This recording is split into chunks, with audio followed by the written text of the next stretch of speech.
What is going on, Chiefs Kingdom? Welcome back to another episode of the Kingdom Says. I am your host, as always, Garrett Williams. Tonight, I am joined by both of my co-hosts back in action once again, all three of us reunited. I feel like it's been at least a week. At least a week. It's been a little on and off. So we've got... Yeah, a little sporadic time of the year. We've got Kyle Henning at the top right of the screen. How we doing tonight, Kyle? Doing all right. Last night was not as perfect as I would have liked it to be, but it was a good game. Even if some people didn't think it was a good game, even though it's the closest national championship game in almost a decade, and crazy, it was a one possession game with 3 minutes left. But I guess some folks, we won't go there. Anyway, Is that Jordan Foot's Twitter that you're... Sure is. Yeah, I'm looking for snap counts. Just shout out Jordan? Just casually. Happy birthday yesterday, Jordan? I think it was yesterday. It's either yesterday or the day before. I'm pretty sure it was yesterday. We stand Jordan, future president of ESPN. Yeah, I found that simultaneously. He's going to merge them together. Also joining us tonight, Arrowhead Tom. How we doing tonight, Tom? Well... I'm okay. I didn't tell either of you guys I was going to do this, but I need to start with just a quick word. And I've written out something just to keep my thoughts clear and concise. So if you'll indulge me for a moment, to all my fellow Chiefs fans and Chiefs Kingdom, and of course our beloved Kingdom Says listeners, and to my co-hosts Kyle, and especially to Garrett. So there's an old saying that once something's on the internet, it's on the internet forever, right? And I've been reflecting a lot over the past week, especially after the Chiefs' most recent playoff victory. I know that inevitably there is a part of my past that is going to resurface. It's an immature and inconsiderate position that I had held in my youth, and it's going to cause strife for those who trust me who come to me for chief content analysis. And of course, here at Kingdom Says, you, my constituents, we believe in accountability. So I wanted to kick off tonight's show by speaking the truth and accepting my role in a harmful discourse that I had partaken in the past. And I would just like to state for the record that I was wrong, and Xavier Worthy does, in fact, have that dog in him. To Mr. Worthy, his supporters, and his family, I am sorry. I was not familiar with your game. That is a wild one. That was a lot. I gotta be honest. I was sitting there racking my brain, and I was like, I have looked through a whole lot of Tom's social media, and I'm struggling to come up with where exactly we're headed here, because I feel like I do a fairly good job of vetting-ish at least the people that we work with and interact with after learning some hard lessons for some other places that we've done this stuff at previously. We've briefly touched on that. Garrett and I had our start at a interesting, let's call it, organization that no longer exists for a multitude of reasons. So I was sitting there just, where is this going? But turns out it was just a Deshaun Kaiser is better than Patrick Mahomes kind of tweet. So I feel much better now. If you're not familiar with that, you can Google who fired that one. Shout out Xavier Worthy at the account set up there now, because I still have that up there just from draft time, because this was all the way back when I was on the Xavier Worthy train, and Tom, that guy right down there, was big hater. Big hater. So I'm glad you finally cleared the air, Tom. I am glad you cleared the air.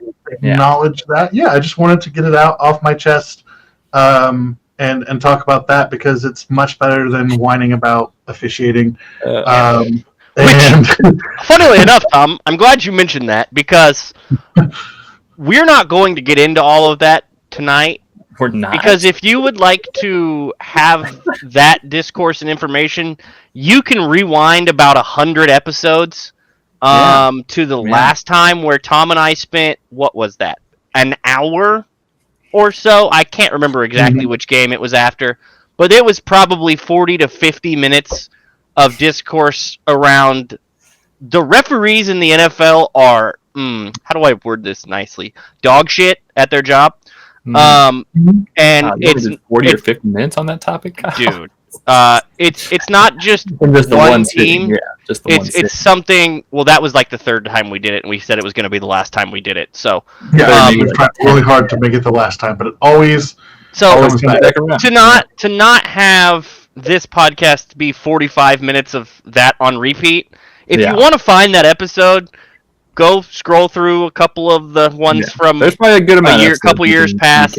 Of ours, You can find one. I'm like I said, I can't remember exactly which episode it was for the one that we literally ranted about it for like an hour. Shoot, I think it was the. I was going to say after the 2022 AFC Championship game, probably that one where as you say, Joseph Adai or whatever late pushed Patrick was clearly blatantly not Adai. Joseph Adai is the running back. Joseph Asai. Joseph Asai. Close enough, close enough. It was very close. Yeah, you know what I was talking about. Yeah, there's probably been so many double letter consonants in the middle of that name, just the wrong one. I get it. Yeah, exactly. But yeah, I believe it was probably that. That's probably one of them. But anyway, the point is, one of those. Yeah, I mean, we have touched on the part where until the NFL is actually serious about their officiating, which, in case you're wondering, they're not. They're still part-time employees. They still only show up on Sundays. They still aren't held to anywhere close to the same standards as the players, the coaches, the GMs, or the owners in this league are. Until the NFL does that, I could give less than 0 Fs about anyone and anything when it comes to officiating, because they're god-awful at the NFL level. They're bad in college, too. And it's not going to change.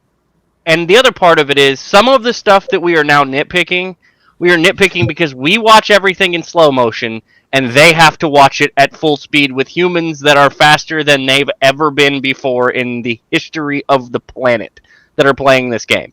So there's some nuance to it. There's some discussion you can have with it. If you'd like to look at referee stuff, there's about 75,000 posts with articles and data and tweet. Seth Kaiser has a nice full thread. Joseph Hefner's been running a series for like 6 months or a year now on the subject. Several other individuals have started pulling data out. Casey Bruiser or Brisker, I don't remember which one it was. He had a nice, long, lengthy data thread. So there's plenty of places to go get that information. But the gist of it is, it's mediocre at best. They're bad for a lot of the most games, all the time. And the only reason you talk about it is because your team can't beat the Chiefs. Or they're in primetime and you see them more than anyone else. So, with that all said, we can actually talk about football. Yeah, the officials are bad. That is our official position. And all the time. We will agree with you. Yes, it should be different. Yes, there should be changes made. Yes, all of those things. There should be accountability. Yeah, absolutely. On board. We are there. The moment you get into, but they want the Chiefs to win, then we gotta step away from you because we don't want to look like the weirdo standing at the bus stop next to the guy with the tinfoil hat on. Yeah.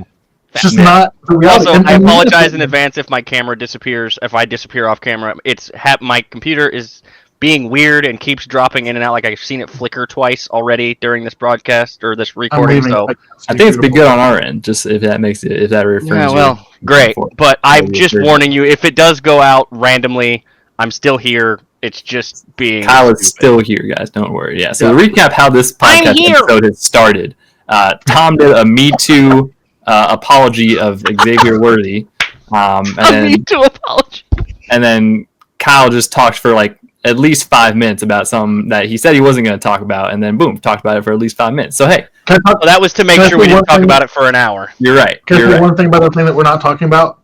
Yeah. Go ahead. Okay. This really is the Chiefs' fault, and here's why it's the Chiefs' fault. If you turn back to 2008, and there it goes. When Bernard Pollard came on a safety blitz and obliterated Tom Brady's kneecap, and he was, and that was in week 1.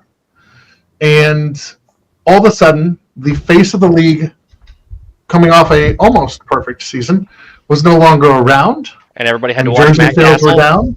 Yes, and nobody wants to watch Matt Castle. We, again, in Chiefs Kingdom. We know! Nobody wants to watch Matt Castle. All of a sudden, the numbers were down. And guess what? The NFL, as an organization, felt that in their wallet. And they went, hey, you know what? We should probably protect these quarterbacks. And the better your quarterback is, the more they're going to get protected.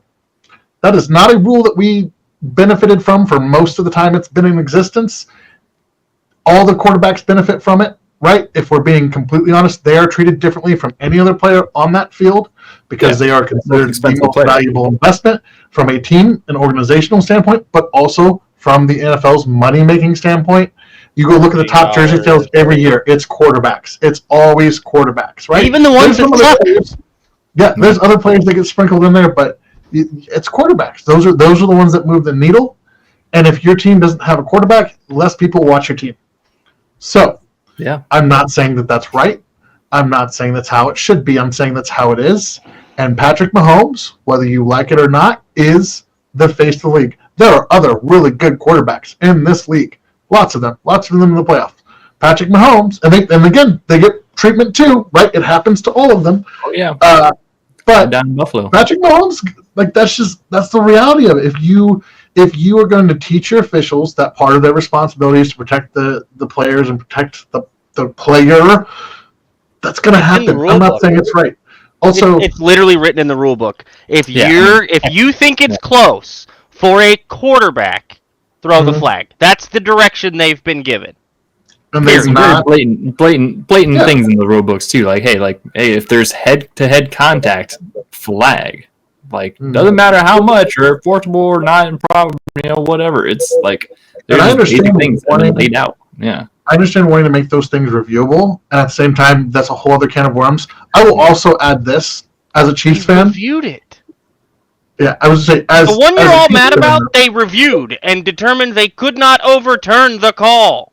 Yeah. So as a Chiefs fan, I remember watching a very similar play. Not as, again, Pat went down late, all that stuff, but a very similar area of the field, a very similar setup of a Mr. Trent Green going down and a Bengals player diving and leveling him and pretty much effectively ending his career. Also, that one was supremely late and a very direct, blatant headshot.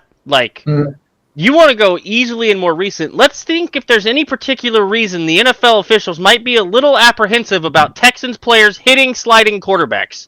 Ooh, I don't know. Maybe their linebacker that tried to take Trevor Lawrence's head off his shoulders 5 weeks ago? I could be wrong, but maybe if you have a track record for stat stuff, then you're going to be more inclined to get picked on for that stuff if you have a history. The guy came in with a forearm and the crown of his helmet at the quarterback who was sliding. You're talking about late and this and that and all you want. You don't lead with the crown of your helmet, and you don't go to the head or neck area. Yep, head was down. Sorry. All that. I get it. I agree. I will agree with the general consensus that we need to make changes and it needs to be reviewed. 100%. Been screaming that it for rule does not exist now. to favor the Chiefs. Does not exist to favor the Chiefs. The NFL's not again. Let's. And here's the thing: you can't have productive dialogue in those conversations about what changes need to actually happen when we get so conspiratorial about it. So, correct. Anyways, we're almost 15 minutes in. The counter's up to about 10 minutes of ref talk. Yeah, the counter's up almost 10 minutes of ref talk. So we can, we might be on a record here if we keep. Do you have anything to say? No.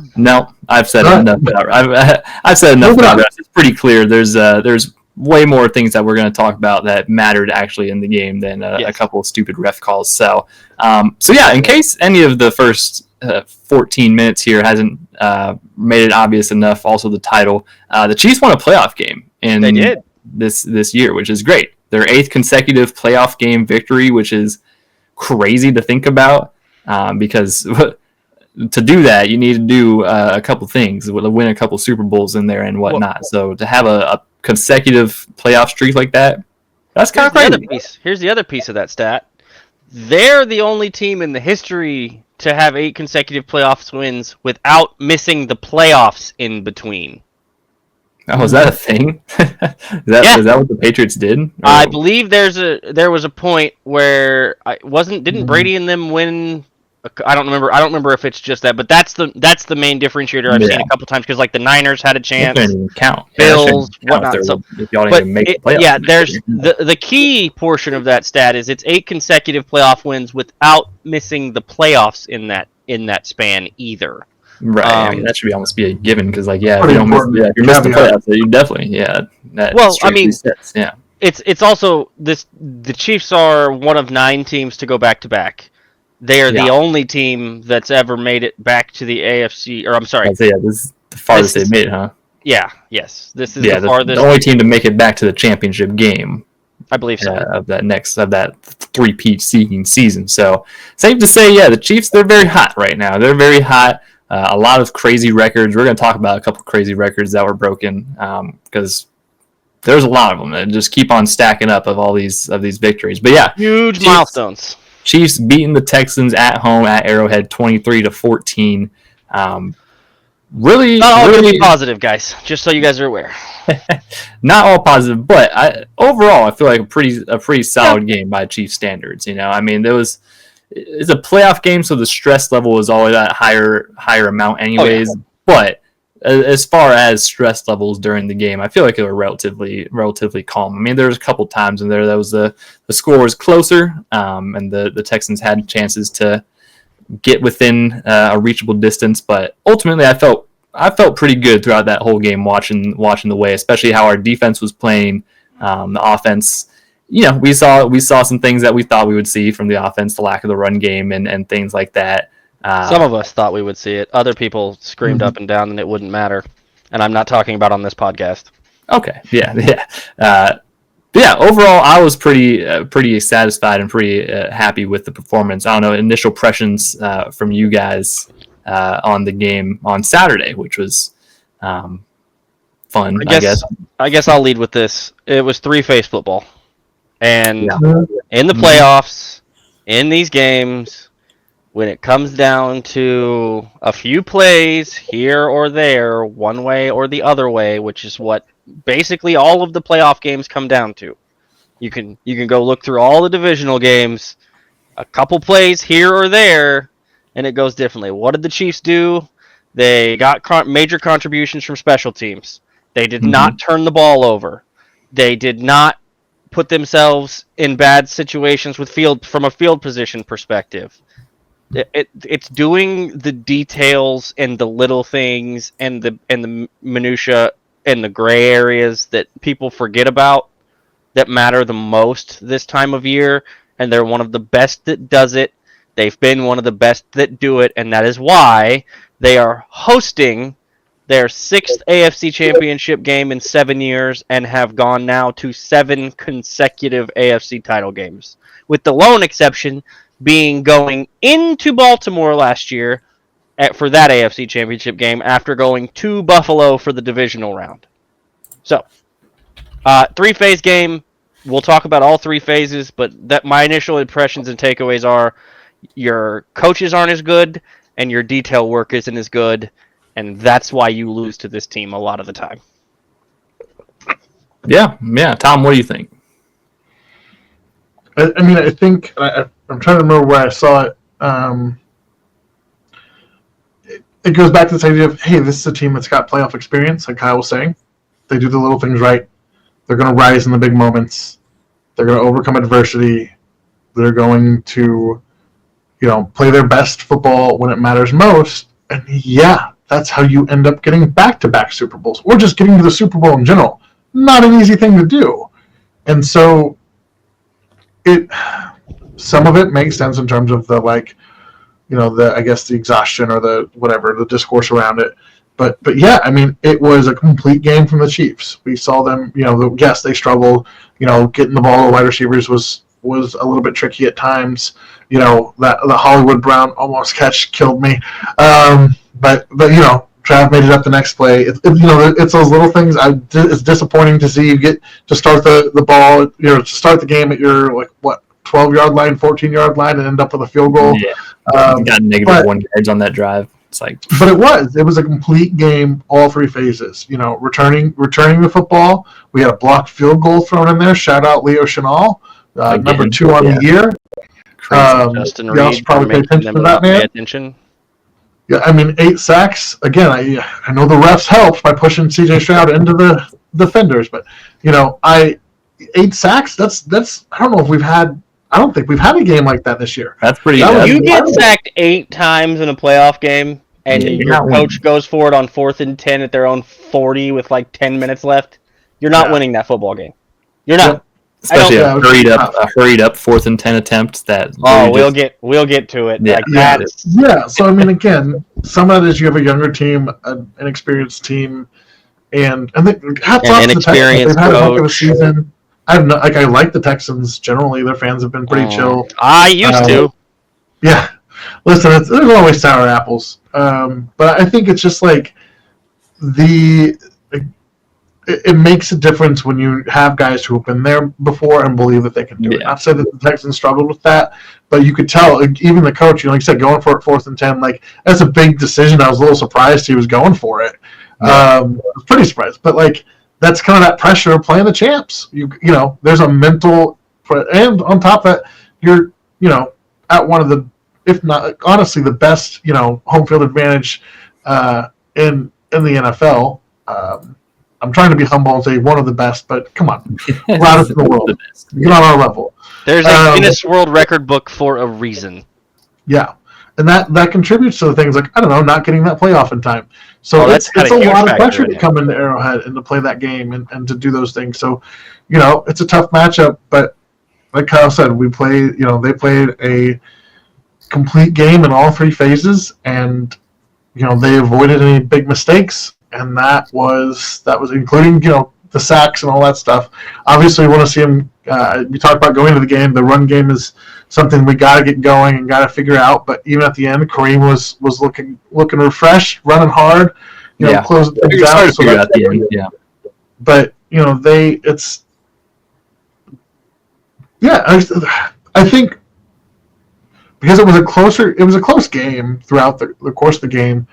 But you could definitely see which team was kind of more polished, right? It is a game of inches, and the Chiefs had those inches this week, and they're pretty good at gathering those and keeping those on their side. Yeah, definitely polished was a good way to say. I mean, it wasn't the cleanest performance, but the little mistakes is what the biggest thing that's kind of changed for this team. They didn't commit a turnover, I think, for like the 8th consecutive game, which is like another crazy NFL record or something like that, which that's to think about, like how we were at the start of the season, where we were like, it was an interception or 2 every single game from Pat, and it seemed like it was just turnovers galore.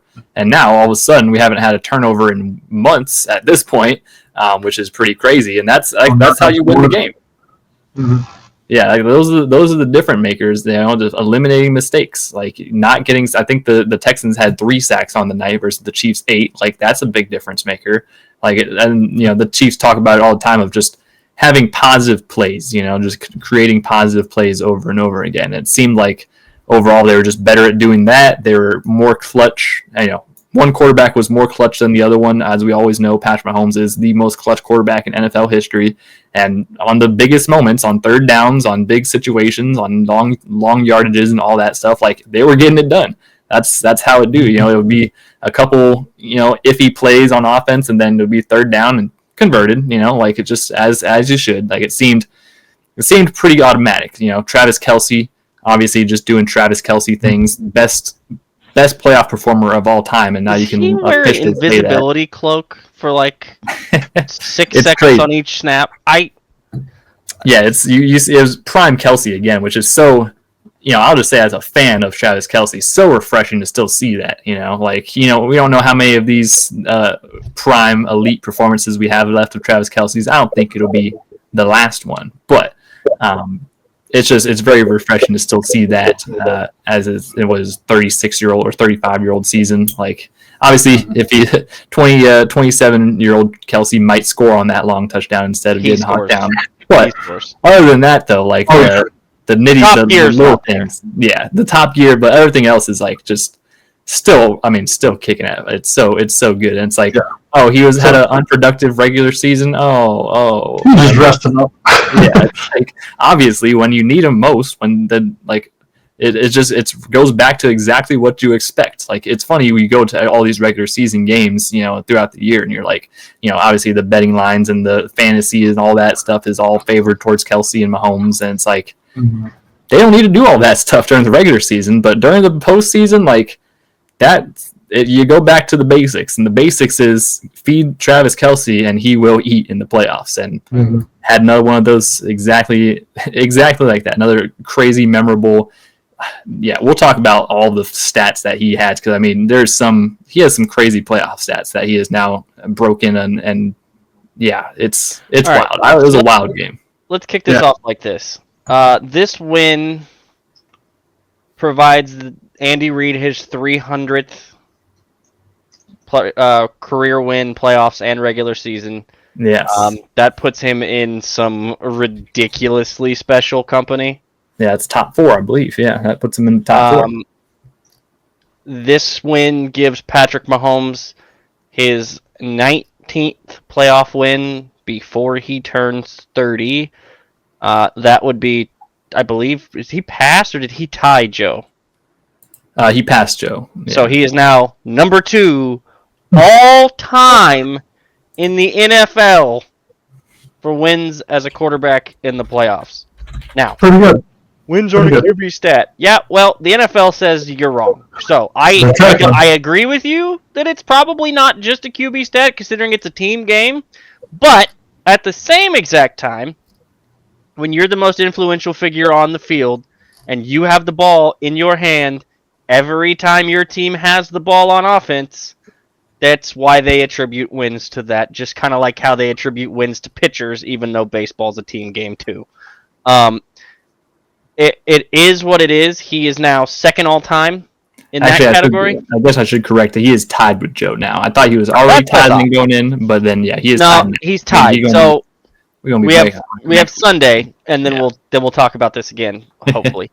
Yeah, he also ties him with most conference championship, or ties Joe's amount of conference championship appearances that he had was 7. So correct.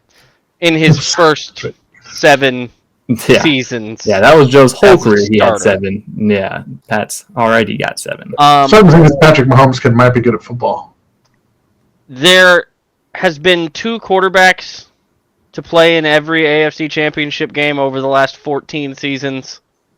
One is Tom Brady. The other is Patrick Mahomes. It has been one or the other, or both, in every one of the last 14 AFC Championship games.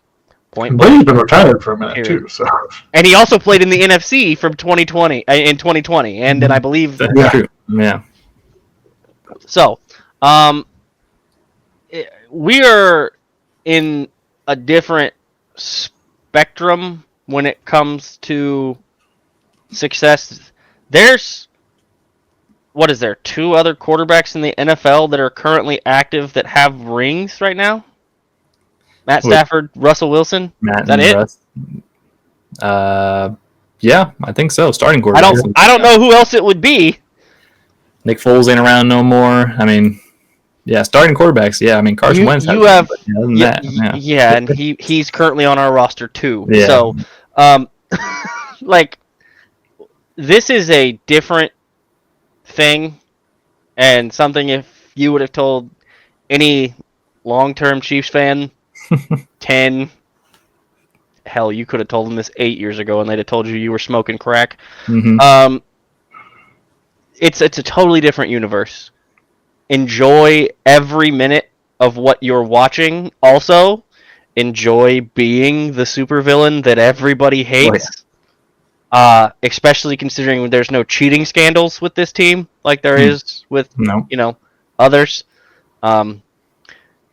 This is a special time for Chiefs football, and this win sealed a lot of things, but it's also the beginning of writing a whole bunch more records down in history.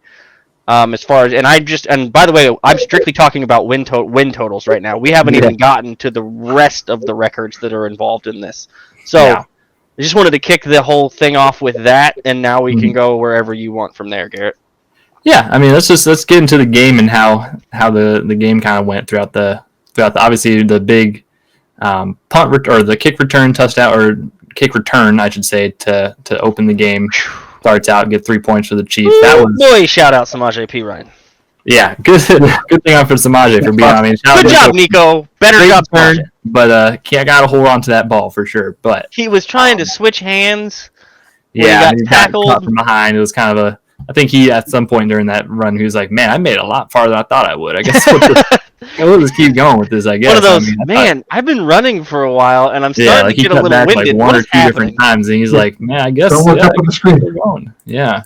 So yeah, early on the Chiefs, get on the board first. Texans, can't really do much. The defense was holding them down pretty solidly off the rip. Trent McDuffie early was getting a lot of work, which was, I mean, Trent McDuffie, man, you can't talk heart nothing was in my about. throat for about 3 plays.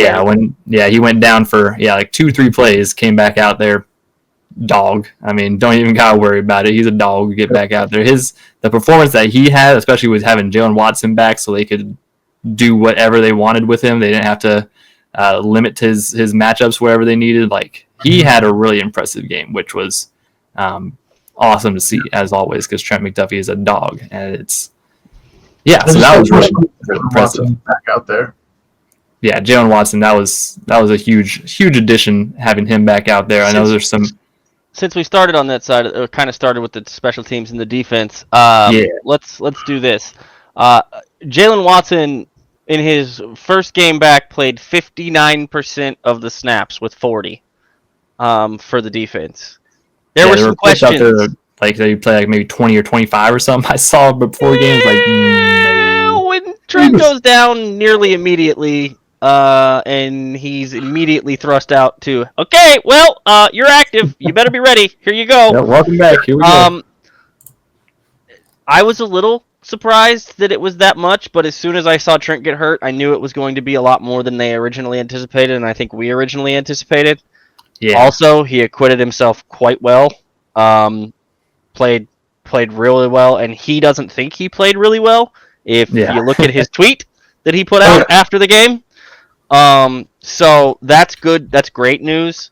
The defense in the first half was largely solid. They gave up some yards, but as they tend to do, and then when it gets down towards that red area or that gold area or whichever from the 30 in, basically. I know it's the red zone is the 20, but roughly from the 30 in, 35 yard line in, this defense buckles up the chin strap a little tighter. Bend don't break. It's like and everything kind of defense. Because they're defending less of the field. When they get creative and do some things, they're able to lock it down. They also didn't blitz a lot in the first half, which had me mildly throwing things while I was dealing with this. I was unfortunately stuck at work for the large chunk of the first portion of this game, but it's still on my headphones, obviously. It was an interesting start to the game plan. They didn't use a ton of simulated pressures. They didn't blitz much. There wasn't a ton of, hey, we're going to get ultra creative. It was a lot of, we're in man. We're in zone. Can you do anything about it? Because this Texans team had one and a half viable pass catchers on it. Yeah. And that's something that Garrett and I talked about Friday. Is Nico Collins, Dalton Schultz, and then a bunch of who? Like, Robert Woods' corpse? Cool, great, awesome. John Mechie? I guess. Yeah, Xavier Hutchinson. He had 4 catches for 52. Kind of we didn't even talk about him on Friday, and that was their second best receiver on the field. Could not remember one catch of his, so they probably weren't very impactful. So he had some move the stick stuff on the first half. Kike had a 3rd down catch, so he did fine. But largely, if Nico's not gonna burn you and make you look stupid, Texans are going to have trouble moving the ball. Now, they ran the ball pretty well, which was not ideal. That's one of the worst rushing defense performances we've seen from this team in a little while. They gave up quite a bit on the ground. Yeah, Joe Mixon had good games against them. Yeah. That's a couple Joe of times is really good running back, and he obviously has excelled pretty well in his first year with the Texans. So it's no slouch for sure. But we held Derrick Henry, I think, to less than that, and we held. We held every running back this season to less than that, other than the 160-something yard run for the Browns by Jerome Ford on the blown draw play on 30-25 or whatever. Yeah. But Tom, what did you see watching the defensive line and some of the run fits? Because I thought they were pretty vanilla in their run fits in the first half, and kind of, if you're going to try to run the ball to beat us, go ahead type of strategy. And I don't love it, but I get it because, again, we're going to take Nico away. We're going to take Dalton away for the most part, and you're going to have to beat us some other way. And that seemed to be a lot of the recipe for the first half. Yeah, I think they got pushed around a little bit in the middle, which was kind of surprising at times, but they moved some people around and definitely made those adjustments in the second half. I was a little disappointed, like I said, to see.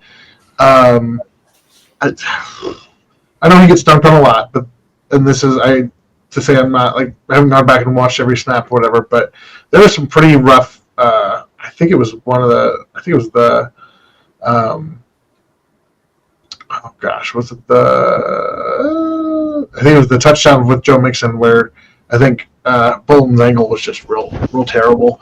Again, I haven't gone back and watched, but I struggled a lot with not just like this idea of like it was maybe intentional where they just said, hey, we'll let him kind of run up the middle a little bit. I say that, but I'm like, I don't know if it was Nadi or Pinnell, but one of those guys got blown off the line of scrimmage pretty badly, and that was the first half. I remember that snap and just going, oh goodness. So they got pretty beat up, and it actually made me pretty nervous going into the third quarter when the Texans had that really long drive. But that's where like the offense responded and had a long drive of their own and gave the defense time to catch their breath and really let those adjustments set in, and that's where we saw, I think, a lot of the stuff turn up. But I think the big thing was they didn't want to get beat on the outside and either zone runs, outside stuff like that, and then they were just going to kind of live with letting some of that stuff in the middle because they were doubling up the defensive tackles. They were blocking down a lot with their guards and centers, and I think they were trying to bait the Chiefs into being a little like aggressive into that middle phase and then work the outside, and they didn't really take that bait. So that's I think that's a positive thing for how it was coached. It just didn't look pretty during the execution of it. So I think you make a great point, Garrett. On this part, the Bolton thing, he had a rough game from a run game fit perspective. Yeah, I mean, run game, pass game. Bolton didn't have the greatest of games. Yeah, I mean, there's a couple runs. There's one. Yeah, I don't know if it was the Mixon touchdown or not, but there was one where he just shot the complete wrong gap and was in the backfield. And meanwhile, Joe Mixon or whoever is just going through the C gap or something on the left side, and Bolton's just back there and like. Yeah, it's like, where are you going? I literally out loud said, where are you going, Bolton? Yeah, it was the overflowing from one side to the other for me a lot with the linebackers. They were over-pursuing the gaps. They were leaving some response. Typically, run fits that we don't see they don't usually have issues with. Yeah, exactly. With whipping gaps. And bouncing outside a lot. He especially had a couple, like you said, where it was just like, where are you go? What? Yeah. What prompted you to go that way? Yeah, there's a couple coverage situations that were pretty questionable from Nick, too. I stopped caring about him in pass coverage a long time ago. You're going to live and die with him in pass coverage. They also decided to use him as a spy kind of at one time on C.J. Stroud, and I think C.J. Stroud just ran by him for like 15 yards. And the one where he went out to the right? Yeah. Nick Bolton, I don't even think laid a finger on him at the. That's partially on your defensive coordinator for over trusting that linebacker. Yeah. I love Spags, but he has a little too much trust and faith in some of the things that Bolton can and cannot do. That's worrisome for this offseason. It's very worrisome. This offseason. We'll see. But I will say this: a lot of that was in the first half. Yeah, the third quarter drive is kind of where I wanted to get to in a minute with the defense. Mm. They didn't come out of the locker room. Yeah, that was pretty rough. That is probably the worst drive they've given up all season.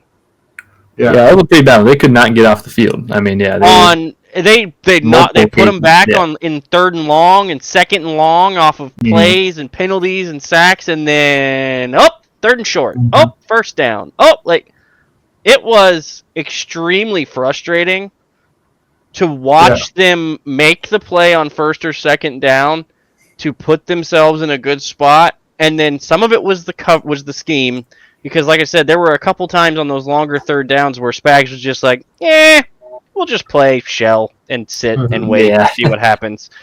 And there were some prevent defense, prevents winning type things going on there, and that's a phrase I use often. Whenever you're in playing a prevent-ish style of defense, usually the offense will make you pay. Mm-hmm. But it was odd because it's the first drive out of the second half. They're a team that Spags makes incredibly good adjustments almost every time you walk into a half and walk out of a half. It was also a longer halftime because they had Big Boy perform and a whole bunch of it's the playoffs, so the halftimes are a little longer, everything's a little longer, drawn out.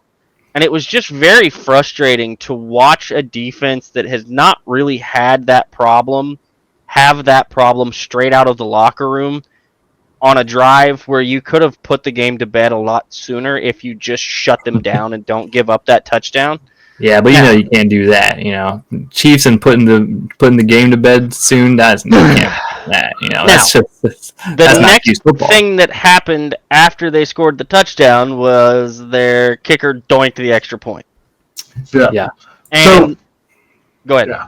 Well, on that note about the that third quarter drive and then some of those adjustments, one of the most important things that happened on that drive. So one, they had a couple penalties that the Texans did, and they converted some long third downs or some long second. It was weird in that sense. But on two of those occasions, maybe I think three, Stroud picked up a lot of chunks of yardage, with his feet. And so when you go back and I remember watching later in that fourth quarter, the defensive ends weren't setting as deep as they had been, because what was happening is they were kind of overshooting, and then Stroud was stepping up and running between that guard and tackle gap. And of course, when he one of the Georgia sacks came on that where he just kind of ran through the guys and kind of cut inside versus going around. And of course, he did get. I think the last one was a speed kind of around the edge, which was probably kind of that change-up idea. But they did a much better job after that third down drive of kind of holding contain on the pocket so that CJ couldn't manipulate the situation, the down to gain with his legs, because that was really hard for them. I don't know how much they game planned for that. I know the week before it was big for them in the Chargers game. But it felt like once they kind of took that safety valve away and that threat away, that's where we saw they were able to kind of turn the pressure up even more. So I think that was a huge adjustment that Spags made, probably in game, because I don't think he was running around a little bit in the first half, but that third quarter drive he was just all over the place. So getting to kind of getting him to sit in the pocket and then kind of slowly pushing that in on him was a huge, and it's a tough thing to coach, but again, that defensive front is very disciplined. So hats off to them for kind of eliminating that element of the game for the Texans. And that's a Joe Cullen thing too, where he can go and walk and have those conversations on the sideline in the middle of the third quarter. That's also where you saw a lot of their sacks start to come from. He had no escape hatches, which is going to become very important this coming Sunday against a much better, much more mobile, much more run-dependent Josh Allen. So I want to give a massive amount of credit to that adjustment, but that drive cannot happen this Sunday. Can't. They're going to have to be a lot more stingy on the ground with the running backs and the quarterback run game. So I'm curious. There's one individual who played 6 snaps who made impact plays on at least 2 of them, if not 3. One of them being a massive tackle for loss, one of them being a sack, and the guy's gotten a ton of hate. I've been on his ass about certain things in his game through this season. But Felix Anudike-Uzomah had a big impact for this defense on 6 snaps.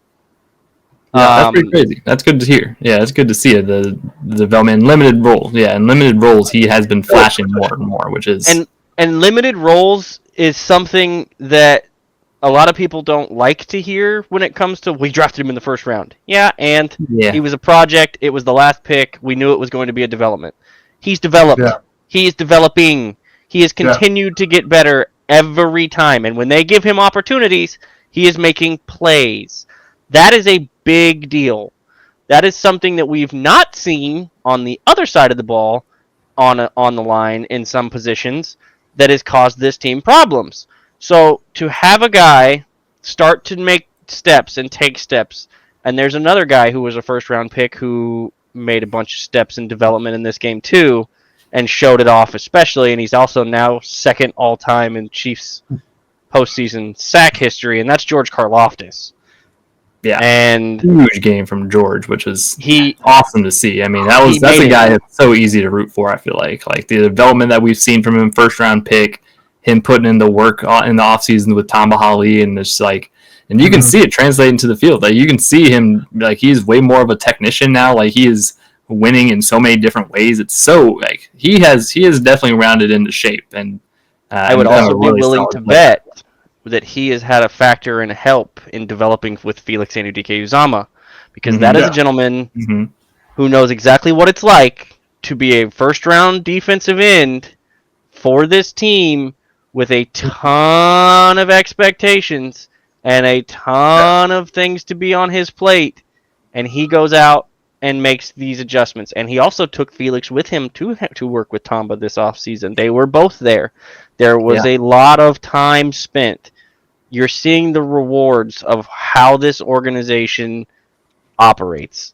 It was discussed with Travis Kelce a lot this week by people that aren't Travis Kelce. If you didn't see it, Chris Long had a nice lengthy conversation about what makes Travis different than others, and it's the work he does even on the side while everybody else is still doing work, or the kickers are kicking, or the defense is on the field.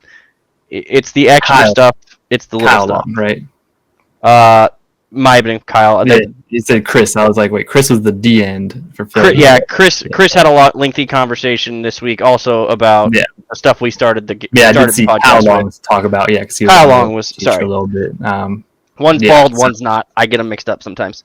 Tom, any closing thoughts on the D line specifically and how you saw them perform? Yeah, so I mean, obviously George had a crazy good game. I agree with Kyle. Felix's development has been huge and surprising. Kid is strong. We may talk about. I mean, Tershawn Wharton got a sack, which I think is huge. Chris Jones got one. Yeah.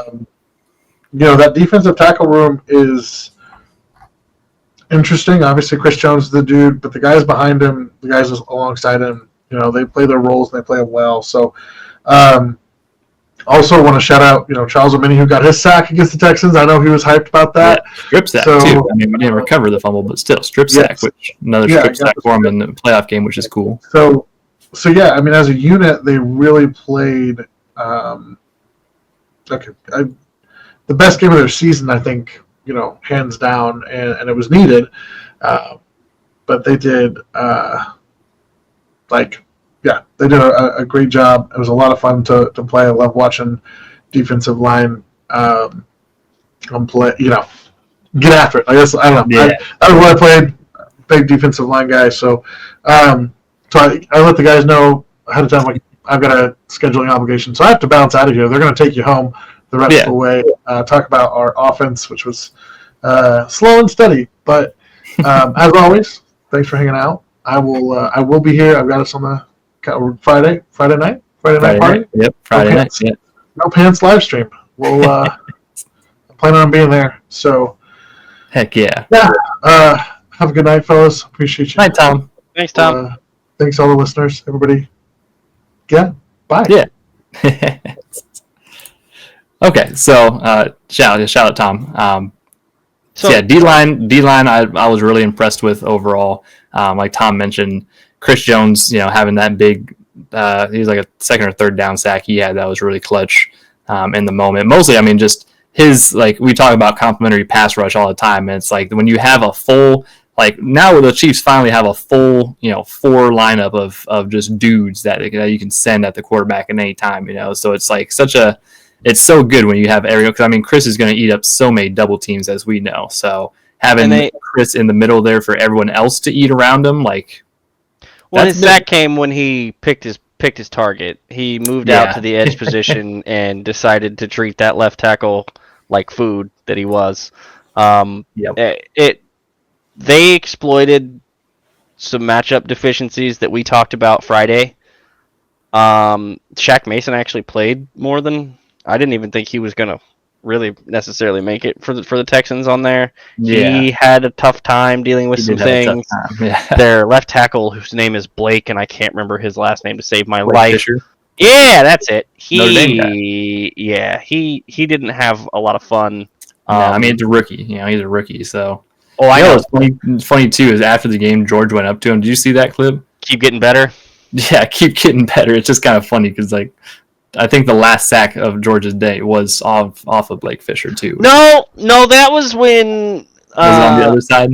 Bobby Slowick decided to get cute and try to block George with Dalton Schultz and a running back, and that didn't work because Spags said, "Hold my beer." When I talked about the conservative-ish defensive play calling in the first half. Yeah. That disappeared after that third quarter drive.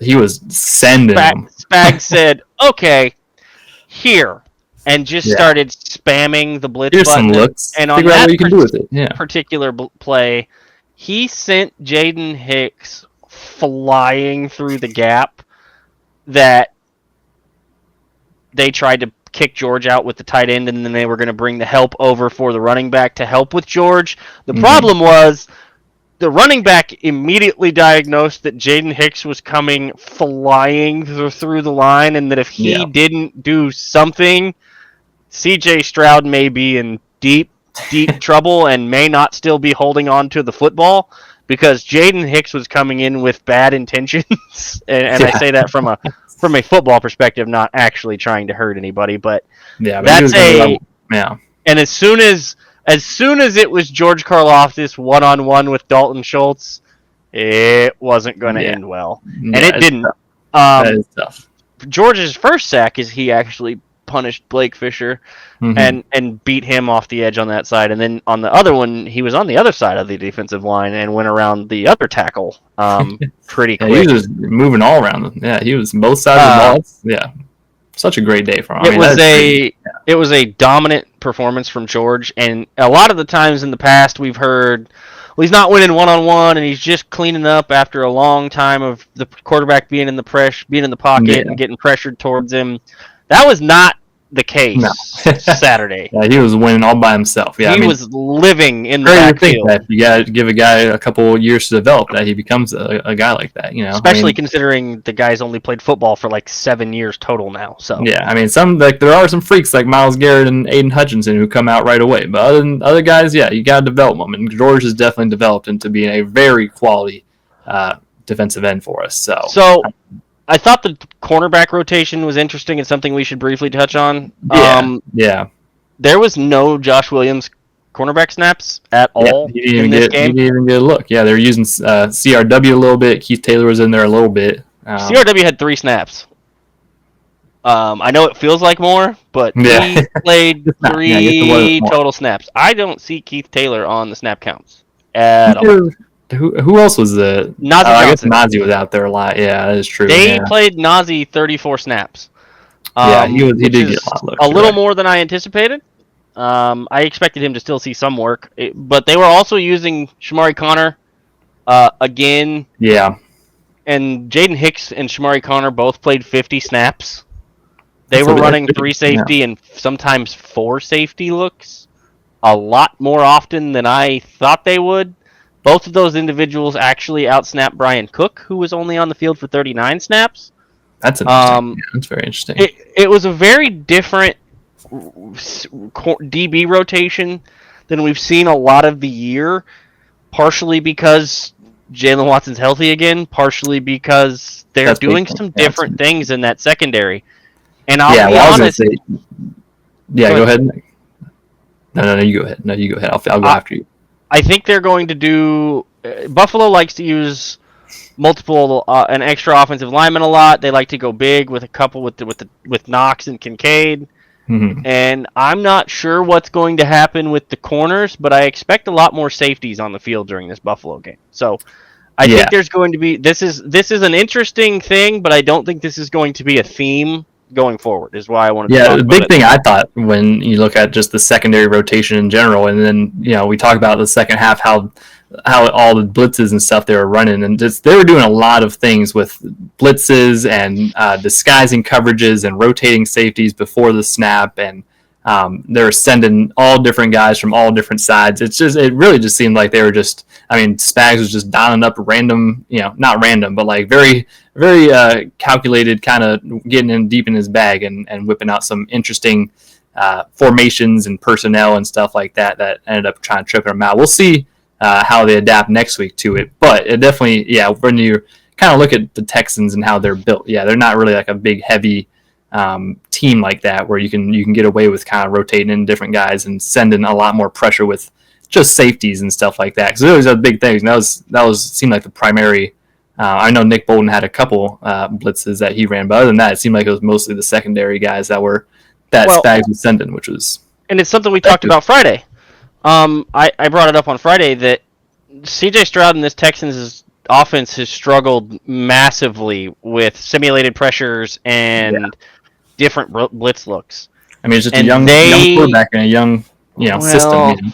And I was going to say, I think this one more goes to CJ has a role in it. It's partially his job, but Bobby Slowick's offense is not designed to deal with that as well as it is with several other things. Yeah. They've struggled. Definitely needs to do a lot more in that aspect. It's a lot more on CJ than it probably should be right now. Yeah, exactly. It should be, yeah. And especially with a offensive line that is starting a rookie at right tackle, that has some banged up linemen inside, missing some guys. It's a bad matchup. And in the playoffs, bad matchups can lead to bad things for you as a team. I mean, we saw it. Spags is one of the most seasoned playoff defensive coordinators in NFL history, and you're going against a young buck like Slowick. And he put him in a blender that second half. Yeah, I mean that's that one drive that was extremely long. They shut him down pretty hard. That one drive was that one drive, their first drive in the second half was their only points for the rest of the game, besides that safety at the end. Correct. They turned the ball over on downs after 6 plays and 10 yards. That was that fourth and 10. Yeah. Yeah, 40. They then went 3 and out for 4 yards the next drive, and then they got the field goal blocked. Yeah. And then the game ended after the safety, and that was it. Like there was nothing else for them to do. He eliminated everything that they wanted to do and just took it away. And then decided, okay, not only am I going to take away what you're going to try to do, but I'm going to make you do the things you're not good at, and abused it. And that's where Spags puts them at such a disadvantage when you're dealing with him. He's going to cause you problems, especially in the playoffs, and especially as we talked about, because he hadn't blitzed in like a month, and he finally turned it loose.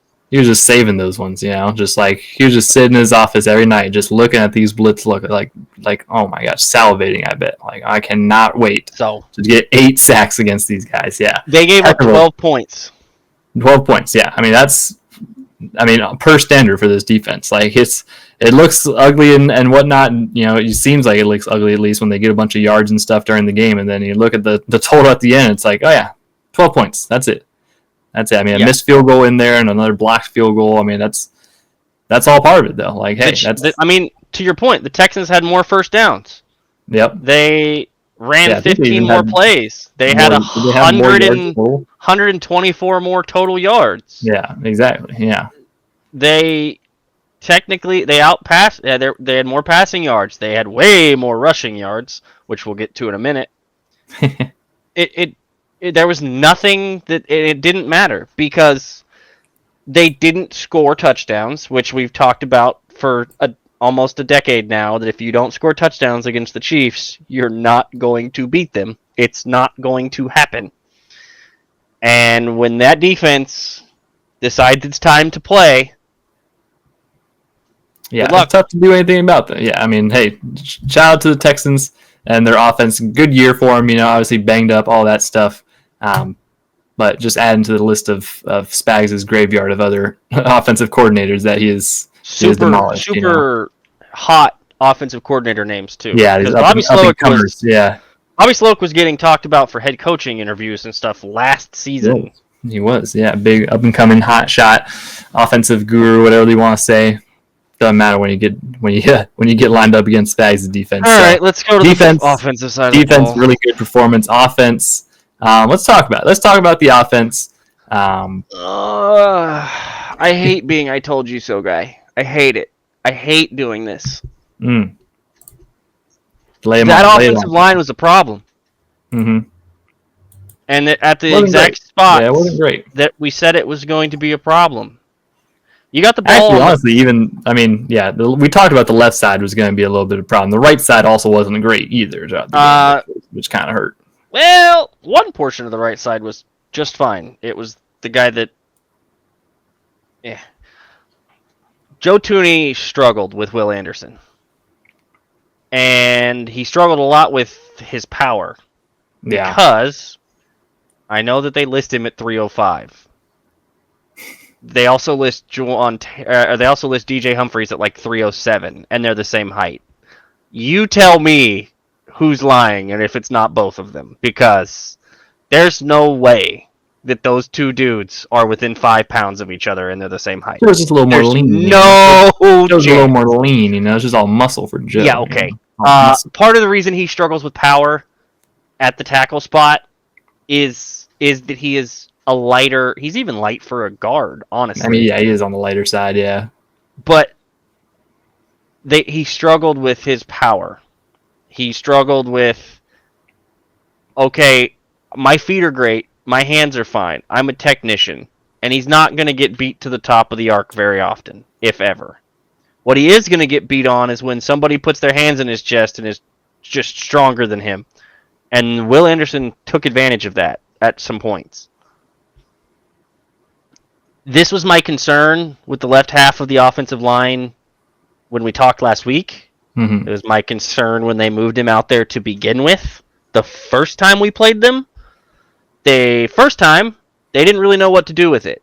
They weren't really sure what it was going to look like. This time, they have film, and they have played him a bunch already. They've already seen him. He struggled. He gave up 4 pressures. He gave up a sack. Something he hadn't done at all this season. Period. They also could not run left. They could not run left. Didn't run right very much either, but yeah, definitely not left. The opening drive, they run that play on first down to Pacheco, and he gets absolutely stuffed. Now, Caliendo help blocks with Creed on the D tackle, and then immediately releases to the second level. The defensive tackle, Tim Settle, beat Creed a little bit to that side, because I think Creed thought he was going to have help for a little longer there than he did. Seemed like Caliendo got off the block probably a hair too quick, which is a problem when you're not used to that chemistry with Creed and blocking those run schemes up. And then Pacheco ran into the back of his offensive lineman again, a little bit. Pacheco does like to do that a little bit, and he does kind of like to do that. Joe Thuney also was getting pushed by the end on that play. Patrick immediately, I watched it, I was rewatching it a little bit before we started. They run that play, it goes for -1 yard, he looks over the sideline and basically is like, why did we do that? I wonder if some of that, I mean, it's it's kind of a lame excuse, but I mean, the first drive, your first 15 plays, like you kind of anticipate being at like your side of the field, I guess, as opposed to the other side. It's definitely a little bit different when you're just thrust into the red zone essentially. But I agree, and that is a factor, but that is a problem. The first 15 in general, I feel like have not looked super hot so far this year. I mean, there's a couple times, but they ran the ball for 49 yards. Yeah, that's not very good. That was a big They only ran the ball 13 times with the running backs. Yeah, they at a certain point, the first drive they ran it twice, and then they kind of just abandoned it. They're like, all right, well, we can at least say we tried. I guess I should be fair. They ran it for more than 49 yards or for 50 yards because they took 18 yards from Ariza on that running around out the back of the end zone. Yeah. So a little more than that. He had like minus 8 yards on the one run he had. So. Yes, so they lost 26 total yards from their receiver and their punter. But 8 carries for 44 yards for Kareem, a 5.5 yard average. Pacheco had 5 carries for 18 yards. Mahomes had 7 carries for 14 yards. Yeah, when we talk about the run game, I almost feel like the bigger thing in general is just the running backs themselves. I mean, Isaiah Pacheco, I love Isaiah Pacheco. He has just not looked quite the same since returning from injury this year, and it's to be expected. You know, he had a pretty tough ankle injury he missed a lot of time with.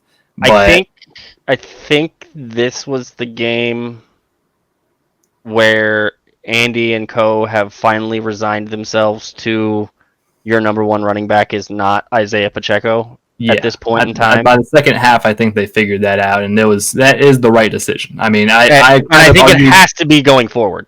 That's I definitely. Yeah, I mean, I had argued for Pacheco to continue to be running back one, when he got back, and it was at a point where when he got back, Kareem was also on the tail end of that crazy, hell run where he was just getting 27 carries a game or whatnot. And then Pacheco got his ribs banged up.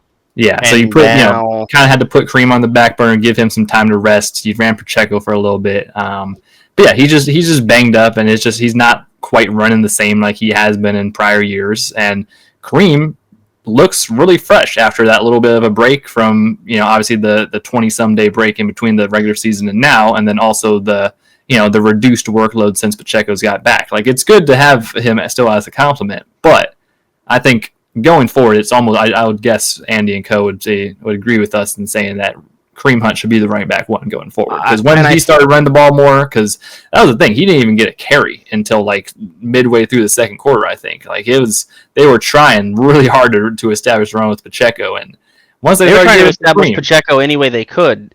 Even in the run game or even in the pass game, it wasn't really. The second play of the first drive is a swing play to the running back, which is Pacheco, and he bobbles it and gets smoked. And blown up. Yeah. So it was just not the greatest day, I think, for Pacheco's wise. And once they got Kareem going a little more, that's when the running game improved a little bit. Which I love Pop. He's still going to play a role and a factor on this team. Yeah. I don't think you can ask him to be RB1 right now. All right. Especially not if that's the offensive line alignment you're going to put out in front of him, because he cannot make things happen without proper blocking. He has not got the vision. He has not got the experience. He does not know how to do that. And that offensive line alignment caused them problems in the run game, and it caused them problems in the red zone. And a lot of that is because they could not line up and run the ball. And that definitely, makes you pretty one-dimensional, like we talked about on Friday. Like, it's definitely when it's not really much of a threat, and when that's even the thing too. Like, early on, you can still say it's a threat in the game, but like once you're in the second and third quarter, and if you ran the ball like 5 times, it's like, yeah, guys, like, obviously their game plan is not to run the ball very much. I guess we can adjust to that. Like, and that is where I was very worried about tying one hand behind our back before the game ever starts with running that out there. Yeah. Well, I think the Chiefs learned some things too, which is good at least. I mean, they at least learned that can't do what they did in the first couple quarters, and I think they can build upon when they had Kareem in there and some of the looks that they were running with then. But still going to be a process. I think when we talk about the offensive line, Joe Thuney definitely had his worst game at left tackle. It's obviously still very new to the position, so we can't. Obviously, it's not Joe's fault, but it's just the situation that he's in is not ideal. He shouldn't be being asked to still do that. Yeah, exactly. It's not ideal for him, and so we'll see. I mean, unfortunately, I think they'll still probably end up rolling with him at left tackle for next week. But I hear that, and I understand that thought process. I also don't necessarily disagree with you. I think it's probably 50-50 at this point, and this is why. Charles Goldman tweeted Andy's response to the O-line questions that he was asked in the post game or in yesterday's press conference. KC's offensive line, I thought our guys held up well. We did some good things in the run game. And our play pass game, all around it was good considering who we were playing against. I mean, the Texans do have a good D-line. They do have a good D-line. We did talk about that. Mitchell Schwartz quote tweeted Mr. Goldman's tweet about Andy's response. And this is where sometimes it's nice to have former players that are still involved in covering the sport and paying attention to this team and so on and so forth. To quote Mitchell Schwartz, this is not me. I know people don't necessarily believe me or some of the others that watch this team and watch this tape and do some of this film work and do some of the other stuff. But you don't want to hear from Kyle. Hear it from former offensive lineman. In Andy Reid's, that's no bueno. That's not what you want coming out of a playoff game. Especially when you're getting ready to go up a different style, but still very good, Bills defensive line. They've got a lot of guys on that Bills D-line this week. They're not as big, but they are going to cause problems if you don't have a way to run the football against this defensive line. Yeah, I agree. I am very concerned with Ed Oliver lining up over Mike Caliendo. I'm not super excited about that prospect. Greg Rousseau is on that defensive line. Von Miller, while much older and not necessarily the same Von Miller, is still Von Miller somewhat. Somewhat, yeah.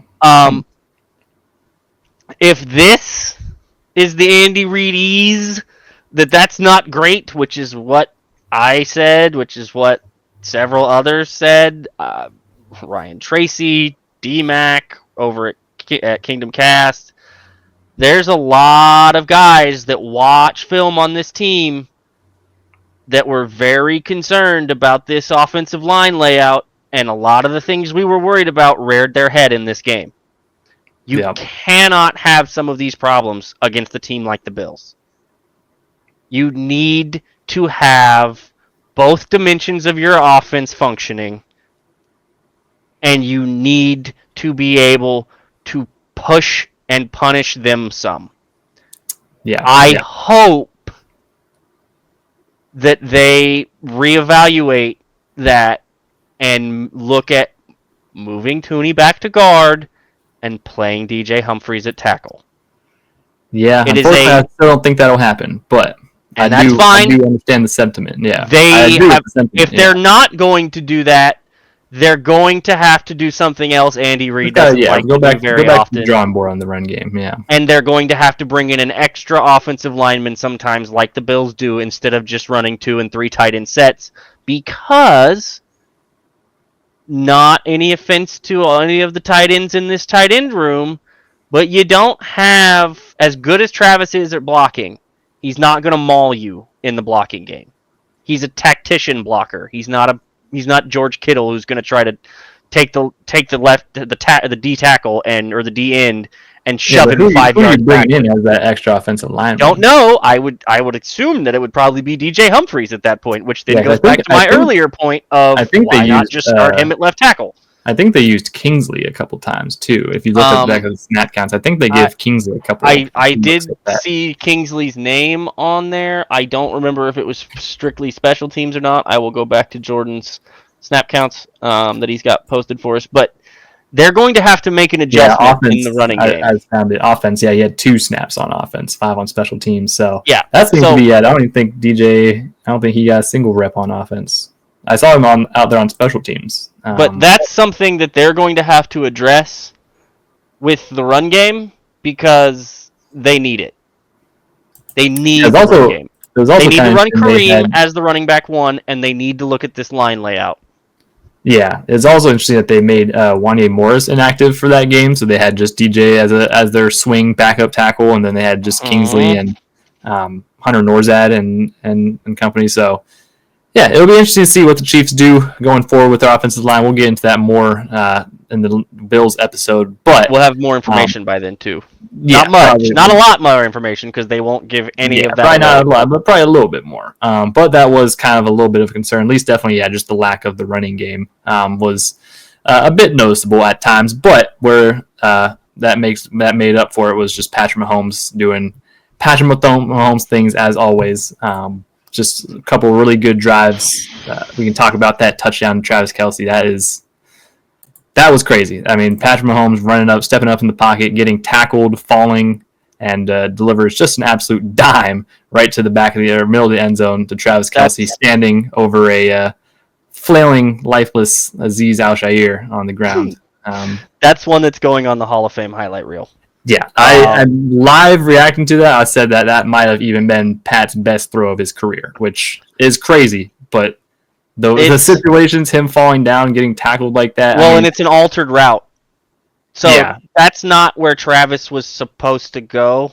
Shocking, Travis was I know. Cutting kind of in the front of the goal line and said he was like, oh, look at all this space in the back of the end zone. Let's just sit right here real quick. And of course, Pat's on the same wavelength as soon as he sees it. On the same wavelength as he's manipulating the pocket, scrambling around inside the pocket. Wasn't even like looking at him. Like he's running up trying to navigate, and then he just looks up and just rips it.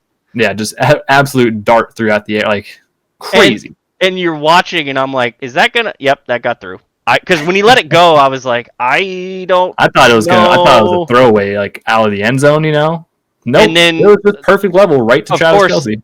Of course, I see the arms flail, and I was like, well, he's not getting it. Yeah. And as soon as the arms flail, I was like, who's he? Never mind. It's Travis. And then standing over him. He didn't stand over him. He just stood in the exact same spot he caught the ball. He said, and looked down. That's crazy. Where'd that guy come from? Yeah. I've never seen him. What you doing down there, bud? That's one where people that don't want to appreciate things, that's fine, but you want to watch. Can't not appreciate that. You can't. There's not 5 quarterbacks that have ever played this sport that can make that throw. Yeah, that's stuff that you really have to appreciate. Like that's a testament to Bobby talent, because he had 0 legs to use in that throw because he had a guy wrapped around both of them on his feet. His all arm. His shins are floating ever closer and ever closer and ever closer to the ground, and he just drills a perfect throw to Travis. So crazy because like he's getting tackled around him, but he also just like gets tripped up. Like it was definitely like a pretty sudden, like, oh, I'm going to the ground now. Like he just cocked his arm back in the middle of that, and because at first I thought he was gonna run. Yeah, well, yeah. I mean, that's what I think he was trying to do. He was definitely a little. A couple plays back to back where he was a little antsy in the pocket. He feels the feet start to get pulled out, and immediately just split second decision. Like, all right, well, I guess. And that's part of the other part is that's that baseball player. That's that shortstop turning a double play in the middle of the field, making the throw to first after you're getting up or you're diving or whatever and you're laid out. Like that's really when I think about like the 2 craziest Patrick Mahomes throws, it's probably like that and then the Bucs Super Bowl where he hit whoever it was in the face mask. Exactly, Darrell Williams. Yeah, Darrell Williams. Like those are probably the 2 like, and those are just gravity defying, just freak of nature type stuff that you're not going to see anywhere else. You're really not. Also, we're going to talk offensive game plan here. Mm-hmm. Tom mentioned the Hollywood Brown throw earlier. First of all, I don't know how that's not a catch. He catches the ball. He goes 2 steps or 3 steps, goes to the ground, hits the ground, still has the ball. Then Eric Murray pulls it away from him, and they ruled it incomplete. Yeah, And unfortunately, I feel like I kind of agreed. It didn't finish it through the ground. No, which once you have the ball, you hit the ground, and you're on the ground, and then the player pulls it out, you're down already because you've been made contact with the ball completed in your hands on the ground. What is the ground catch, didn't knock the ball out.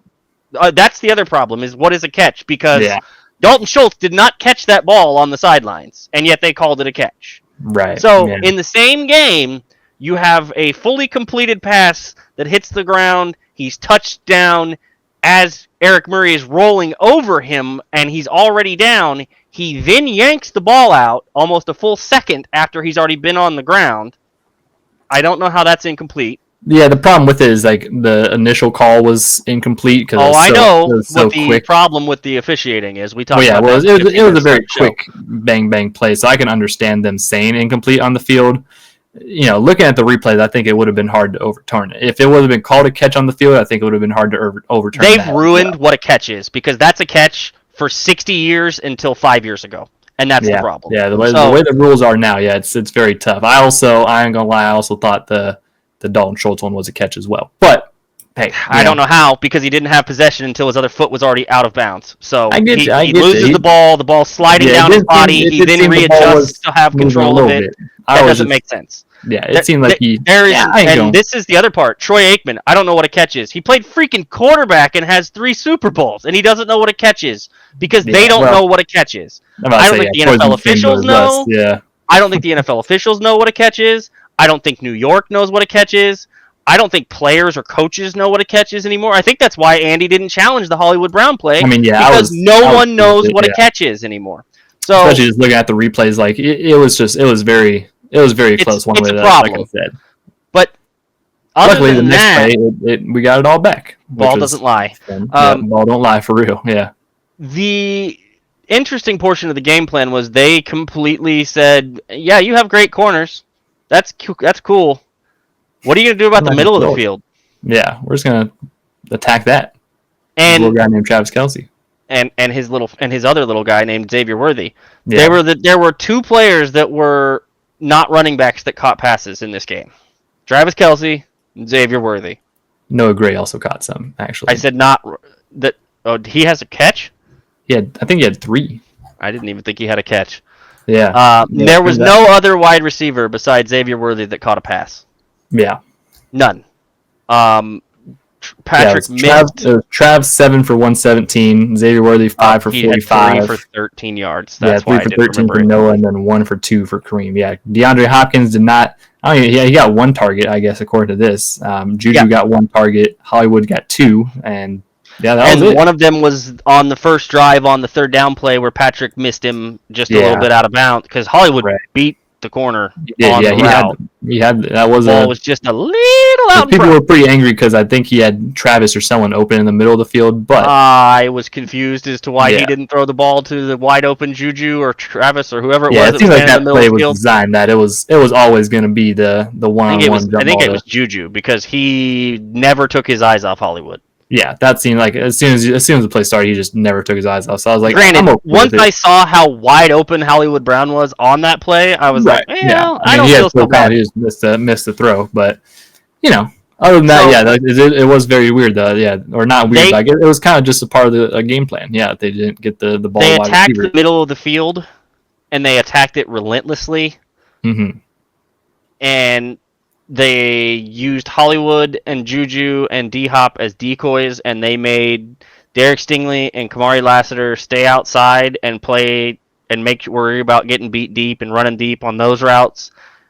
And it left Travis Kelce to attack a secondary in the middle of the field and a linebacking group in the middle of the field that had no chance in many situations. And the other thing was, it was Xavier Worthy on crossers. It was Xavier Worthy on the little pop pass that he turned and ran all the way down to the 1-yard line for Kareem to then punch in the end zone. Yep. It was a lot of that he had the crazy contorted circus catch up. That was crazy. Yeah. So I'm glad you brought that up. 1 second. We will absolutely hammer Circle on back that. To that one. Yeah. You could tell they went to school on where the softest spot of this defense was, and Andy said, okay, spam button, over and over and over and over and over again. And when you have somebody that understands spacing and route speed as well as Travis does, and you have another threat who is just an absolute blur on the field, if you don't have people to cover the middle of the field, they're going to torch you on the inside. Mm-hmm. And that's what we watched. I will be very curious to see what Buffalo tries to do this Sunday, because there was no Hollywood Brown in Buffalo last time. Yeah. There was no extra threat that you really had concerns about. D-Hop was there, but he'd been in the offense for like 8 minutes. Right. Like, this is a very different offense going into next Sunday versus and that's the biggest thing too. Earlier this year. And what we saw in this game is they are willing to use wide receivers as decoys again, like they used to when Tyreek and Sammy and D-Rob and everybody else was here. And if that's the case, Travis is going to look at setting the receiving record for all players in postseason history this run, because he had 117 yards and a touchdown in this game. He's now second all-time in receiving yardage, only the second player in the history of the league to be more than 2,000 yards receiving in the postseason. The other guy is Jerry Rice. He has already passed Jerry in receptions in the playoffs for any pass catcher ever. I believe. Is that good? Is that good? I believe I think he's got the touchdown record now too. He has the touchdown record. Yeah. That was his 19th with Patrick, if I'm not mistaken. I don't know. Yeah, There's nobody else like him. There never has been. Yeah, and when you talk about just like the preparedness, obviously you mentioned scouting to see the weakness of the defense. That's obviously like that's why Patrick Mahomes and Andy Reid and Travis Kelce and all these guys, like that's why they're so good. Like that's why they have the back-to-back Super Bowls and they've won 8 straight playoff games and all these things. It's like because they go to work and they put in the time and the effort and the preparation to figure these things out. Like they exploit the weaknesses better than anyone else ever. Like that's just how it is, you know. So when you talk about these big time performances by a company, you know, Travis Kelce being the main focal point, which wasn't a theme for most of this season. I don't think that was the theme of the first meetup. So, you know, just whipping that one out once again, like you always do. And then Xavier Worthy, that crazy catch that he had, which is teach tape, elite type stuff, flashing the hands late on the fade route, all that kind of stuff. Like we talked about Travis on Friday and tried to tell everybody this is the time of year. This is what he's been waiting for all year. Yep. All year he has been catching the ball and going down. And catching the ball and going down. I got my yardage that I needed. We got the first down. Okay, I'm down. His first true opportunity to catch and run for 49 yards. His longest of the season. He made one guy miss. He broke another tackle. And as you pointed out, if he's 2 years younger, he scores. It's a totally different world in the playoffs for these guys. Mm-hmm. Treating this, I know it's annoying. Other fan bases hate it. Whatever. They turn it. As much as I didn't like watching Golden State when they had Steph and Clay and Draymond and Kevin Durant, and they were the most ridiculous super team the NBA has ever seen, they didn't have to play a certain way in the regular season. They just needed to wait until May or June to turn the switch on. And they did. And this team has every ability to do that. It's what they do. Especially with a 35-year-old tight end who was main focused was preserving his body all year to get to this point so he could do these things. It's a different ballgame. Now, to the Xavier Worthy conversation. He's not a rookie anymore. Yeah. He's done. He's a weapon. And as brutal as the injury bug was for this team and as frustrating as it was for this team at the receiver position, there's not something better that could have happened for Xavier Worthy when it came to bringing D-Hop into this building.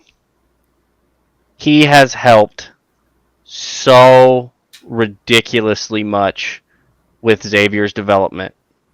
Xavier has talked about it, and D-Hop has talked about it. And you saw it manifest itself. Talk about that catch, Garrett. And I mean, actually go into it because... Yeah, I mean, I kind of did already. But yeah, like I said, the running a fade route, one-on-one versus a corner, flashing the hands late. Just the slot fade, correct? He ran that out of the slot, didn't he? Yeah, like the tracking ability on him too, which was great. Patrick was on the same page as him on where to throw that ball. Like, it was just a really good throw. It was a really good throw, really good catch. The type of stuff that Xavier Worthy didn't really get a lot of credit for coming out of college as like things that he could do. You know, a lot of people just kind of labeled him as a speedster and a burner and stuff like that, which has not even really been like a big role or any role really of his in Kansas City. Like, he really hasn't been that big vertical burner threat. Obviously, because of situations that with the wide receiver room, but the way that he's terrified of his speed.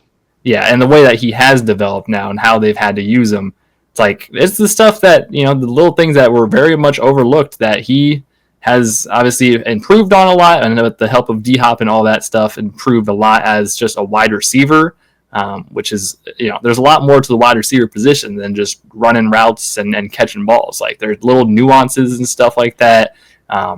D-Hop, we see it basically every week that we see D-Hop catch a ball. It's like he does some unorthodox that you don't see other wide receivers do, because he's one of the best in the game. Like, hesitating and leading guys and just all these different things that he can now translate to Xavier Worthy. It's huge. It's already made Xavier Worthy such a more complete receiver. Already in his first year, you know, not a rookie anymore, but it's still his first year, you could say, and it's like, yeah, like he is a guy that you can easily rely upon now as reliable hands. Obviously knows the offense pretty well at this point, can run really good routes, whatever you need him to do. Like the end around stuff and some of that stuff didn't work out as well in this game. I think they were kind of leaning on that a lot throughout the end of the regular season, and so, you know, maybe the Texans were expecting it a little more. Still a very good. I mean, he had that one where he almost got a touchdown. He went down to the one. That was a really good read on his part, where he cut it back up instead of trying to follow those blocks all the way to the edge. Yeah, that was really good. Like, just little things like that are just, the reason why I wanted Xavier Worthy in Kansas City in the first place, and the reason that he has exceeded so well, is because of these things that innately he fits. Like, he fits in Andy Reid's offense. All the little things that Andy Reid could have ever wanted with this kid, they seem to be coming to fruition. And I'm excited to see his growth throughout his career, but especially, you know, these last couple games here, where we see him probably really come to life as the main wide receiver. So on that catch alone, he shows the ability for the release off the line.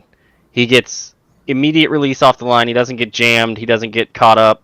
Mm-hmm. He gets outside leverage to where the DB is worried about him going deep and going over the top of him.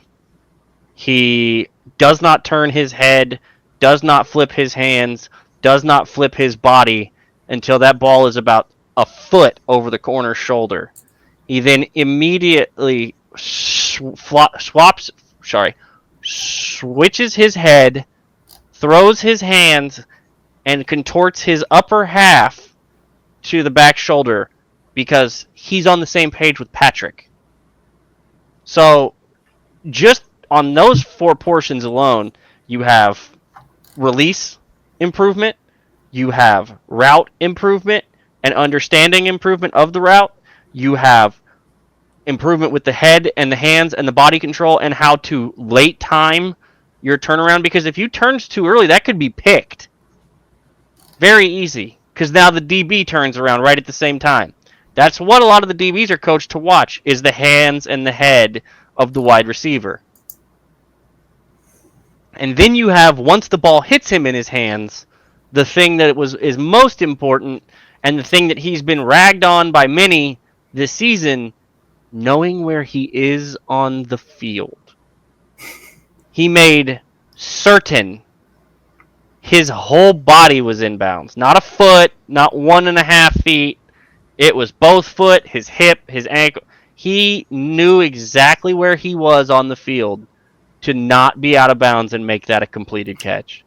Does also help when the ball is thrown inbounds and not out of bounds. That is true too, but he's also had some where the ball was inbounds and he found his way out of bounds. So really, truly, he had like one really early on in the season. One was real bad. The others were pretty close. Yeah. And we've talked about that throughout the year, but those are all extraordinarily big development pieces, but it also makes you a legitimate concern for all defenses because it's not just a one-trick pony for them anymore. There's no more, he just can only do this one thing. There's no anybody calling him a return specialist like they did Tyreek. There's none of that. Well, he isn't actually taking a single return. Nope, because they don't need him to. Yeah. And they don't need to give him that silly label. We don't need him to accidentally make the Pro Bowl as a return specialist and have that label on him. That development, because of the time spent with Patrick and the time spent with D-Hop, is just so important to this team and so important to the future of this team because that's important for next year too. Yeah. Oh yeah. Especially when you're not going to have Rashee Rice for a couple games next year. Yeah. I wanted to highlight exactly how well he has progressed and how good he has become at doing some of those things to the point where, like we talked about, he was their second option with Travis. It was Travis, him, and that was pretty much it. Pretty much it. Yeah, that's pretty much it. So really, it was a good game. It was a good game from the Chiefs. The offense did what they needed to do in crucial moments. They secured what. Yeah, they did. They did enough. We're gonna need probably a little bit better performance next week, but that's what another week of preparation and time and what. And don't get it twisted. Like there's still a lot of bags of tricks that both Andy and Spags are gonna whip out. There's game plans and just decisions. We'll get into a lot of that on Friday. That we're gonna get into and are still yet to be revealed. So. With that, we appreciate everyone for rocking with us tonight on this little playoff episode recap. A little bit longer, but hey, that's just what we're here for. We're here to give you a good retreat for Chiefs content. So, yeah. Anything else? Football discussion and discourse. Yeah, exactly. Anything else before we get out of here, Kyle? Nope. I don't think I got too much. This was a good performance against a team that we expected them to beat and expected them to handle. I told you I didn't think they would score more than 16 points. They scored 12, and we gave them 2. Yep. Kansas City didn't quite score as much as I would have liked. Granted, most of that was red zone issues where they got down there and didn't finish things off. Still need to figure out the red zone thing. Yep. So other than that, this is it, man. This is the big one. This is the game. Yeah, I've said, and I think this has been valid for the past few years now. I think winning the AFC, I feel like is almost even harder an accomplishment than winning the Super Bowl. I don't know, that might sound a little crazy, but like the Bills last year, the Ravens last year, the Bills this year, more dangerous, I think, a tougher matchup for the Chiefs especially than any NFC team that we're going to see. And obviously we saw some crazy upsets on the NFC side with the Lions going down the Commanders and then the Eagles beating the Rams. So, both those teams, they showed some good fight. But I feel like, if you were to ask me what 4 of these teams, these final 4 teams, are going to be the most challenging for the Chiefs, I would say it's probably the Bills. So I do think that. I also think that the best defense that you're going to see the rest of this postseason, we saw last week. I would also agree with that. Yeah, and that includes Philly, in case anybody's trying to get things confused. I know Philly's got a lot of names on that defense. That Houston Texans defense is a real legitimate problem. Yeah, I mean, real good one. And we talk about some of these things. It's like, it's the playoffs, and we are getting. I mean, we talk about getting teams' best shots in the regular season, but now you're really getting the best shot. Oh, this is it.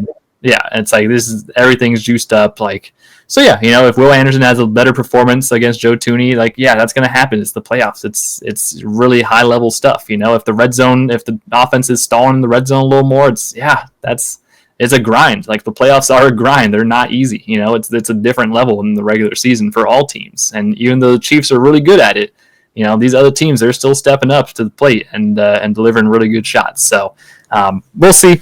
We'll see how it works out. We'll be back on Friday to talk about the Arrowhead Invitational, a.k.a. formerly known as the AFC Championship game, versus the Bills. And yeah, it'll be a real fun time. Appreciate you all rocking with us and joining us. Be sure to follow us at Kingdom Says Pod on Facebook, Twitter, and Instagram. Check us out on YouTube. Check us out on Spotify, Apple Music, wherever you get your podcasts from.